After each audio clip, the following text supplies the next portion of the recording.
Cheater. Oh, check mo yung phone ko. Sir, hindi po pwede ang cheater sa MCC, di ba? Sinasabi nyo dyan? Nadaya. Huwag ka na magpanggap, Gar. Alam kong nag-install ka ng script dyan sa phone mo. Dahil alam mong hindi sila nag-check ng phone. Siguro nakamap hack ka, no? Kaya pala kahit nakatago ako sa bush, nakikita mo ako doon. Or alam ko na, naka-VPN ka. Kaya pala naglalag kami kanina. Ang daya mo. Nakamap hack to. Nakamap hack to. Tama! Mandaraya yan si Gar! Ang bilis ng cooldown!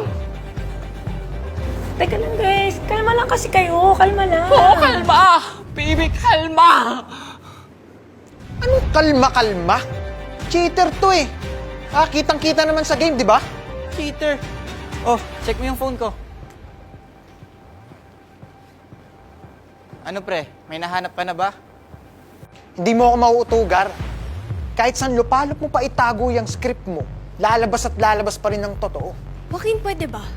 Hindi ka ba talaga titigil? Ano, di mo tanggap yung pagkatalo? Bakit naman ako magpapatalo sa walang kwentang yan? Sir, hindi po pwede ang cheater sa MCC, di ba? Cheater tong mga to.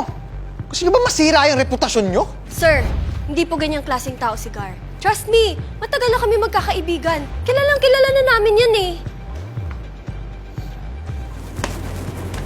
Gar, for transparency, kailangan din naman namin i-check yung phone prior sa competition. Would you be okay with an examination now? Sir, kahit hindi na po. Sinasabi ko na nga ba eh, mandaraya ka. Tapos ngayon, uuurong ka? Takot ka pala eh. Sinasabi ko, hindi na kailangan. Sayang sa oras. Ngayon na, 1v1 tayo.